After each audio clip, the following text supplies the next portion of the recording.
열왕기 20장 12절에서 21절까지 말씀을 살펴보도록 하겠습니다. 히스기야 왕의 중대한 악행 하나가 소개됩니다. 히스기야 왕이 자신을 병문안온 바벨론 사자들에게 유대의 중요 시설물을 공개한 것과 그에 대한 이사야 선지자의 심판과 책망 예언이 언급됩니다. 12절에서 15절은 바벨론 사절단과 히스기야의 악행입니다. 발라단의 아들 바벨론 왕 무로닥 발라단은 히스기야가 병들었다는 소식을 듣고 사절단을 보냅니다. 1절은 본문의 시간적 배경을 그때로 소개합니다. 1절에서 11절에 소개된 대로 히스기야가 죽을 병에 걸렸으나 하나님께 기도하여 병 고침과 15년간의 생명 연장의 약속과 징표를 받은 바로 그때입니다.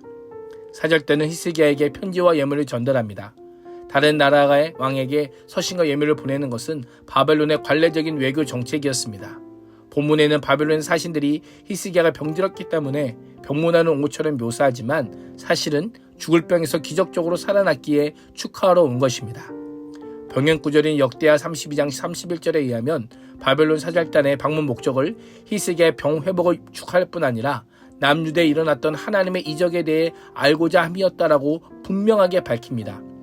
유대 역사가 요세푸스에 따르면 바벨론의 사신들의 방문이 반나수르 정책을 펼치고 있던 히스기야로부터 군사적 지원을 요청하기 위함이었다라고 합니다. 그러나 본문은 단지 히스기야의 병에 대해서만 언급할 뿐 당시 정세에 대해서는 전혀 언급하지 않습니다. 왜 그럴까요? 열왕기서의 독자인 포로로 끌려간 이스라엘 백성들에게 히스기야 병에 걸렸다가 회복된 것이 전적인 하나님의 역사임을 알려주기 위함입니다. 더 나아가 히스기야가 하나님의 은혜를 경험하고도 어리석은 행동을 저질렀음을 지적하기 위함입니다. 역대기 저자는 하나님께서 히스기야의 마음이 어떠한가 시험하시고자 이와 같은 상황을 마련하셨다라고 기록합니다. 하나님의 은혜를 받는 것도 중요하지만 그 은혜를 간직하며 은혜를 주신 하나님을 믿는 것은 더 중요합니다. 이 모든 것이 하나님의 은혜요 일하심임을 날마다 고백하며 인정하며 사는 것이 진짜 은혜 받은 자의 삶의 자세인 것입니다. 히스기야는 병이 낫고 나라가 안정되자 곧 교만해집니다. 반나수르 동맹을 강화할 목적으로 온 바벨론 사신들에게 왕궁의 보물고와 군기고 창고의 모든 것을 남김없이 다 보여줍니다. 경제력과 군사력을 과시하여 자신과의 동맹을 선택한 바벨론의 결정이 얼마나 탁월한 것인지를 증명하고자 했던 겁니다. 히스기야의 겸손의 유효기간은 그가 하나님의 은혜를 기억하는 동안까지였습니다. 사실 그가 자랑할 것은 기적의 치유와 생명의 연장의 징표를 통한 하나님의 능력과 은혜였습니다. 그러나 안타깝게도 그런 언급은 전혀 없습니다. 하나님이 아닌 인간의 힘을 의존하는 불신앙적 행위는 결국 바벨론에게 모두 빼앗기는 결과를 맞이하게 됩니다.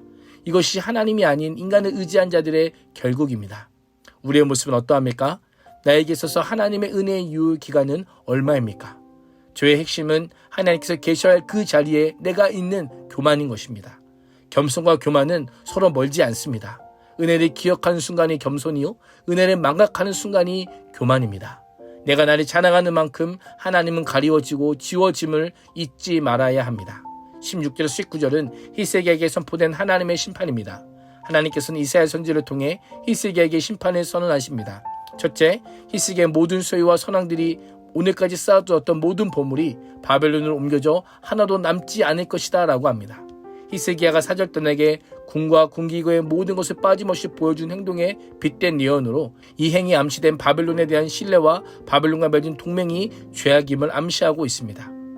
이 예언은 약 115년 후 유다가 바벨론에게 멸망할 당할 때에 그대로 성취가 됩니다. 둘째, 왕의 자손 몇몇은 사로잡혀 바벨론 왕의 황관 즉 신하가 될 것이라고 합니다. 유다 왕족임에도 불구하고 강제로 바벨론의 포로로 끌려가 신하로서 바벨론 왕을 섬기며 수치를 당하게 될 것입니다. 이러한 심판 예언은 예루살렘이 대적으로부터 침공의 위기를 당한 것이 히스기야의 어리석음과 악행에 대한 결과요. 예루살렘의 구원은 히스기야의 경건에 대한 하나님의 보상이기보다는 다윗과의 언약을 신실하게 이행하시는 하나님의 성실하심과 신실하심의 결과임을 알려줍니다. 이스라엘의 평안과 안정은 하나님께 달려 있습니다. 오늘날 그리스도의 평안과 안정도 하나님의 손에 달려 있습니다. 하나님의 언약을 준수하며 여호와께 충성을 다하는 것만이 우리의 생명을 보존할 수 있는 유일한 길이 됨을 기억해야 합니다. 히스기야는 이사야에게 당신이 전한 바 여호와의 말씀은 선하니이다 라고 대답합니다. 히스기야는 여호와의 말씀에 순복하며 하나님의 말씀에 따라 남유다가 멸망할지라도 이를 하나님의 선한 뜻으로 인정하고 수용하겠다라고 고백합니다. 히스기야는 자신이 살아있는 동안만이라도 평화와 안정이 계속된다면 그것만으로 다행이라고 생각했던 겁니다. 자신의 교만한 범죄에도 불구하고 자신에 대해 태평과 진실을 허락하시는 하나님의 은혜에 대해 다시 한번 여호와의 선하심을 고백하며 안도감이 아니라 하나님의 긍휼과 은혜에 대해 송구함을 표현하고 있습니다. 히스기야가 하나님의 심판 선고를 수용하는 모습에서 무엇을 느끼십니까? 그는 하나님 앞에서 변명하지 않습니다. 핑계대지도 않고요. 하나님이시기에 하나님의 그 말씀이, 그 판단이 선하다고 인정할 뿐입니다. 자신이 오만했고 교만했고 온전히 신실하지 못했음을 자백하고 있습니다. 20절과 21절은 히스기야의 통치 졸결부입니다. 다른 왕의 사망 공식 문구에서는 기록되지 않은 한 가지를 기록합니다. 히스기야 왕의 생전에 이룬 가장 중요한 업적인 저수지와 수도를 만들어 물을 성 안으로 끌어들인 일을 언급합니다. 당시 예루살렘의 가장 중요한 급수원은 성 밖에 있는 기온샘이었습니다. 적이 침입하여 예루살렘 성을 포위하게 되면 성 안의 사람들은 생활 용수를 확보할 수 없어서 큰 어려움에 처했습니다. 이에 히스기야는 성 밑에 안반층을 뚫어 지하 수도를 건설하고 성 밖의 기온샘의 물을 성 안의 저수시설인 실로암 못으로 끌어들이는 사업을 진행했습니다. 당시 국제 정세 가운데 목과 수도가 갖는 중요성을 감안한다면 엄청난 업적이라 할 수 있습니다. 하나님께서는 재앙을 당대에 경험하지 않게 하시고 히스기야를 10조의 왕들과 함께 평안히 잠들게 하심으로 회복의 가능성을 상실한 상황에서도 신실한 자들을 보존하시고 지키시는 하나님의 은혜가 무엇인지를 보여주십니다. 어제의 순종이 아니라 오늘의 순종, 내일의 순종, 더 나아가 매일의 순종을 통해 날마다 하나님 앞에 서 있는 그리스도인이 될 수 있기를 축복합니다. 기도하겠습니다. 하나님, 오늘 하루도 은혜가 교만으로 이어지지 않도록 주의 강하고 능한 손으로 붙잡아 주옵소서. 예수님의 이름으로 기도합니다. 아멘.